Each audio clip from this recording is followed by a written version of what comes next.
Hello students, Baliyan GS classes में आपका स्वागत है। स्टूडेंट्स, आज का हमारा टॉपिक है महान्यायवादी। महान्यायवादी को अटॉर्नी जनरल भी कहते हैं। महान्यायवादी भारत सरकार का सर्वोच्च कानूनी सलाहकार होता है तथा यह भारत सरकार का सर्वोच्च कानूनी अधिकारी भी होता है। महान्यायवादी का वर्णन भारतीय संविधान के भाग 5 के अध्याय 1 के अनुच्छेद 76 और 88 में किया हुआ है। महान्यायवादी उच्चतम न्यायालय में भारत सरकार के पक्ष को पेश करने वाला प्रमुख कानूनी अधिकारी होता है। तो आज की इस क्लास में हम महान्यायवादी की नियुक्ति कौन करता है, उसका कार्यकाल कितना होता है, महान्यायवादी को पद से कौन हटाता है तथा महान्यायवादी के क्या कर्तव्य हैं, उसके कार्य और शक्तियाँ क्या हैं, महान्यायवादी की क्या अधिकार हैं और महान्यायवादी के अधिकारों पर क्या सीमाएं हैं, इन सारी बातों पर डिटेल से डिस्कस करेंगे। तो आइए डिस्कस करते हैं। भारत का महान्यायवादी को अटॉर्नी जनरल ऑफ इंडिया भी कहा जाता है। अब प्रश्न उठता है कि महान्यायवादी की नियुक्ति कौन करता है, यानी महान्यायवादी की नियुक्ति कैसे होती है। तो मैं आपको बता दूं, भारतीय संविधान के अनुच्छेद 76(1) में दिया हुआ है कि भारत के महान्यायवादी की नियुक्ति राष्ट्रपति करेगा और महान्यायवादी ऐसे व्यक्ति को नियुक्त किया जाएगा जो व्यक्ति इस भारत में सर्वोच्च न्यायालय के न्यायाधीश नियुक्त होने की योग्यताएं रखता हो। तो इस तरह हम देखते हैं कि भारतीय संविधान के अनुच्छेद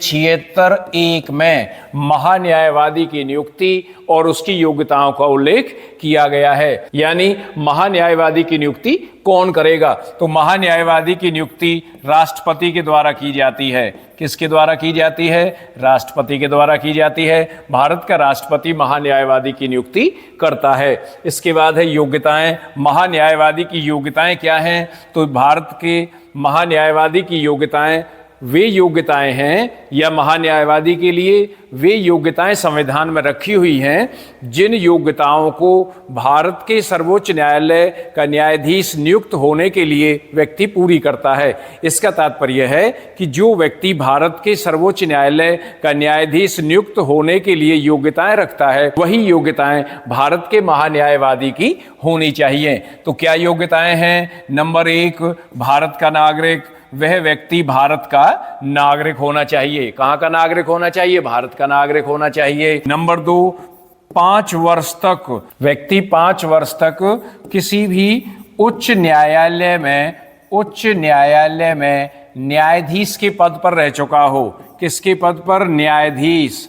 यानी वह व्यक्ति उच्चतम न्यायालय का न्यायाधीश नियुक्त किया जा सकता है जो व्यक्ति देश के किसी भी उच्च न्यायालय में कम से कम 5 वर्ष तक न्यायाधीश के रूप में कार्य कर चुका हो। नंबर 3, 10 वर्ष तक एडवोकेट के रूप में इस व्यक्ति ने उच्च न्यायालय में कम से कम 10 वर्ष तक वकालत की हो। यानी जो व्यक्ति उच्च न्यायालय में कम से कम 10 वर्ष वकालत कर चुका हो, वह व्यक्ति भी उच्चतम न्यायालय का न्यायाधीश नियुक्त किया जा सकता है। या कोई भी व्यक्ति जिसको राष्ट्रपति प्रसिद्ध विधिवेत्ता या कानून का जानकार समझता हो, यानी राष्ट्रपति की नज़रों में कोई ऐसा व्यक्ति जो कानून का जानकार हो या प्रसिद्ध विधिवेत्ता हो, ऐसे व्यक्ति को भी भारत का राष्ट्रपति उच्चतम न्यायालय का न्यायाधीश नियुक्त कर सकता है। तो जो योग्यताएं भारत के उच्चतम न्यायालय के न्यायाधीश के लिए रखी गई हैं, वही योग्यताएं भारत में महान्यायवादी की योग्यताएं रखी गई हैं। यानी किसी व्यक्ति को यदि भारत का महान्यायवादी नियुक्त किया जाता है तो उस व्यक्ति की योग्यताएं वही होनी चाहिए जो योग्यताएं उच्चतम न्यायालय के न्यायाधीश बनने के लिए होती हैं। इसके बाद कार्यकाल से तात्पर्य है कि कार्यकाल निश्चित नहीं है। यानी महान्यायवादी का कार्यकाल निश्चित नहीं है। महान्यायवादी राष्ट्रपति के प्रसाद पर्यंत अपने पद पर रहता है। यानी महान्यायवादी का कार्यकाल निश्चित नहीं है। ऐसा नहीं है कि महान्यायवादी 5 साल रहेगा या 5 वर्ष तक अपने पद पर रहेगा, 10 वर्ष तक अपने पद पर रहेगा या 65 वर्ष तक अपने पद पर रहेगा। ऐसा संविधान में कुछ भी नहीं दिया हुआ है कि महान्यायवादी का कार्यकाल निश्चित नहीं है और महान्यायवादी राष्ट्रपति के प्रसाद पर्यंत, यानी जब तक भारत का राष्ट्रपति चाहे अपने पद पर रह सकता है। इसके बाद पद से हटाना, महान्यायवादी को पद से किस तरह से हटाया जाता है, इसका उल्लेख भी भारतीय संविधान में नहीं किया हुआ है। यानी महान्यायवादी को हटाने की प्रक्रिया और हटाने के आधारों का उल्लेख भारतीय संविधान में नहीं है। भारतीय संविधान में इस बारे में कुछ भी नहीं दिया हुआ है। तो हम कह सकते हैं संविधान के अनुच्छेद 76(4) में ये दिया हुआ है कि भारत का महान्यायवादी भारत के राष्ट्रपति के प्रसाद पर्यंत अपने पद पर रह सकता है तथा उसको वही पारिश्रमिक दिया जाएगा जो राष्ट्रपति निर्धारित करे। इस तरह हम कह सकते हैं महान्यायवादी को वही पारिश्रमिक दिया जाता है जिसको राष्ट्रपति निर्धारित करे। यानी कितना पारिश्रमिक भारत के महान्यायवादी को दिया जाता है, जितना पारिश्रमिक भारत का राष्ट्रपति निर्धारित करता है। महान्यायवादी को कोई अलग से वेतन या जिस तरह से उच्चतम न्यायालय के न्यायाधीशों को वेतन दिया जाता है उस तरह से भारत के महान्यायवादी को कोई वेतन नहीं दिया जाता है। उसे केवल पारिश्रमिक दिया जाता है और पारिश्रमिक भी वह दिया जाता है जिसका निर्धारण भारत का राष्ट्रपति करे। इसका वर्णन भी संविधान के अनुच्छेद 76(4) में दिया हुआ है। इसके बाद कार्य और शक्तियां, महान्यायवादी के कार्य और शक्तियां क्या हैं, तो महान्यायवादी क्या कार्य करता है, उसके पास कौन कौन सी शक्तियां हैं, वह अपने किन कर्तव्यों का निर्वहन करता है। तो आइए देखते हैं। तो सबसे पहले तो मैं आपको बता दूं कि महान्यायवादी के कार्यों का उल्लेख संविधान के अनुच्छेद 76(2) में दिया हुआ है। 76(2) में, यानी भारतीय संविधान के अनुच्छेद 76(2) में महान्यायवादी के कार्यों का उल्लेख किया गया है। तो महान्यायवादी के क्या कर्तव्य हैं या क्या कार्य हैं, हम इनको एक एक करके यहाँ पर डिस्कस करेंगे। नंबर 1, ऐसे कानूनी विषयों पर भारत सरकार को सलाह देना। यह तो आपको पता ही चल गया है कि महान्यायवादी का कार्य क्या है। तो महान्यायवादी का कार्य सलाह देना होता है। वह भारत की सरकार को कानूनी मसलों पर सलाह देता है। तो किस तरह से, ऐसे कानूनी विषयों पर भारत सरकार को सलाह देना जो राष्ट्रपति द्वारा उन्हें सौंपे गए हों। यानी जो मामले या जो विषय भारत के राष्ट्रपति के द्वारा महान्यायवादी को सौंपे गए हों, उन विषयों के संबंध में या उन विषयों पर भारत सरकार को महान्यायवादी सलाह देता है। नंबर 2, राष्ट्रपति द्वारा सौंपे गए विधिक स्वरूप के ऐसे अन्य कर्तव्यों का पालन करना। यानी ऐसे विधिक स्वरूप कानून से संबंधित जो मामले होते हैं या जो कर्तव्य होते हैं उनका पालन करना। और किस तरह के विधिक स्वरूप के जो कर्तव्य हैं उनका पालन करना, जो कर्तव्य उसे राष्ट्रपति के द्वारा सौंपे गए हों। यानी राष्ट्रपति के द्वारा महान्यायवादी को विधिक स्वरूप के या कानून से संबंधित जो विषय सौंपे गए हैं, जो मामले सौंपे गए हैं, उनके संबंध में वह अपने कर्तव्यों का या ऐसे अन्य कर्तव्यों का पालन करता है। नंबर 3, संविधान या किसी अन्य विधि द्वारा प्रदान किए गए कर्तव्यों का निर्वहन करना। यानी महान्यायवादी को संविधान के द्वारा या किसी अन्य कानून के द्वारा जो उसको काम या कर्तव्य दिए गए हैं उन कर्तव्यों का निर्वहन महान्यायवादी करता है। यानी महान्यायवादी उन सारे कर्तव्यों का निर्वहन करता है जो कर्तव्य उसे भारतीय संविधान द्वारा दिए गए हैं या विधिक स्वरूप के कर्तव्य हैं, कानून के द्वारा उसको सौंपे गए हैं, या जो कानून से संबंध रखते हैं, या जो भारत के राष्ट्रपति के द्वारा उसे कानून से संबंधित विषय या कानून से संबंधित मामले सौंपे गए हैं, उन सब का निर्वहन या इस तरह के कर्तव्यों का निर्वहन महान्यायवादी करता है। इसके बाद महान्यायवादी के कार्य। तो महान्यायवादी की कार्य कौन कौन से कार्य हैं, भारत के राष्ट्रपति के द्वारा उसे कौन से कार्य सौंपे गए हैं। नंबर 1, ऐसे मामलों को लेकर जिनका संबंध भारत सरकार से हो, उच्चतम न्यायालय में भारत सरकार की ओर से पेश होना। यानी महान्यायवादी भारत सरकार की तरफ से उच्चतम न्यायालय में ऐसे मामलों को लेकर पेश होता है जिनका संबंध भारत की सरकार से हो। इसका तात्पर्य है कि ऐसे मामलों को लेकर भारत का महान्यायवादी भारत के उच्चतम न्यायालय में पेश होता है जिन कार्यों का संबंध भारत की सरकार से हो और जो कार्य उसे भारत की सरकार के द्वारा या राष्ट्रपति के द्वारा सौंपे गए हों। नंबर 2, संविधान के अनुच्छेद 143 के अंतर्गत राष्ट्रपति के द्वारा उच्चतम न्यायालय में भारत सरकार का प्रतिनिधित्व करना। इसका तात्पर्य है कि संविधान के अनुच्छेद 143 के अंतर्गत भारत के राष्ट्रपति के द्वारा उच्चतम न्यायालय में भारत सरकार का प्रतिनिधित्व करना। भारतीय संविधान के अनुच्छेद 143 में क्या दिया हुआ है? सबसे पहले मैं आपको बताना चाहूंगा कि भारतीय संविधान के अनुच्छेद 143 में यह उल्लेख किया गया है कि भारत के राष्ट्रपति को अधिकार है कि यदि भारत का राष्ट्रपति किसी मामले पर या किसी विषय में सलाह प्राप्त करना चाहता है तो उच्चतम न्यायालय उसे सलाह देता है।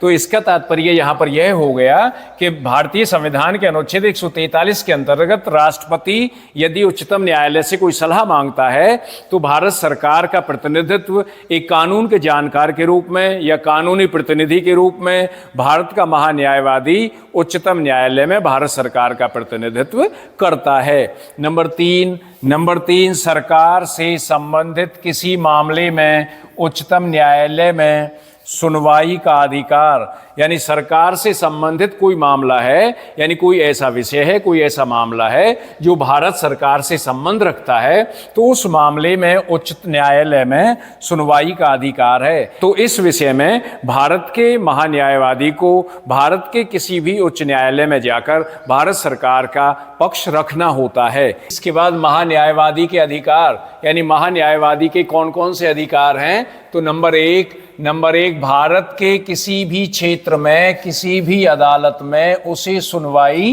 का अधिकार है। यानी महान्यायवादी का अधिकार है कि महान्यायवादी भारत के राज्य क्षेत्र में किसी भी अदालत में उसको सुना जा सकता है। किसी भी अदालत में वह सरकार के प्रतिनिधि के रूप में सरकार का पक्ष रख सकता है, चाहे वह अदालत देश की सबसे बड़ी अदालत सर्वोच्च न्यायालय हो या उच्च न्यायालय हो। नंबर 2, संसद के दोनों सदनों में बोलने या कार्यवाही में भाग लेने, यानी महान्यायवादी को अधिकार है कि महान्यायवादी संसद के किसी एक सदन में या दोनों सदनों में बोलने का अधिकार रखता है या सदन की कार्यवाही में भाग लेने का अधिकार रखता है या दोनों सदनों की संयुक्त बैठक में भाग लेने का अधिकार है। और उसको किसी मसले पर या साधारण कानून के मसले पर यदि दोनों सदनों की संयुक्त बैठक होती है, तो मैं आपको यह बता दूं कि जब संसद के दोनों सदनों की राज्यसभा और लोकसभा की संयुक्त बैठक होती है